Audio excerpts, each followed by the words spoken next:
His mom and dad said no. The cow woke up early. He woke up at 5:30 a.m., but his parents heard a noise. Get back here. The cow did not want to go to the lake because he was sick. Today he got stung by a bee. Today the farmer came to feed them. Tonight they had a plan.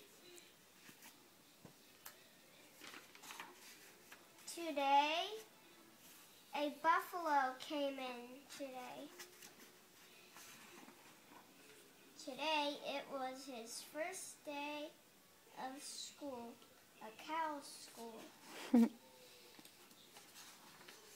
Today was Christmas.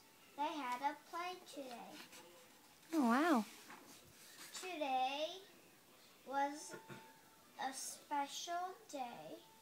He made a friend.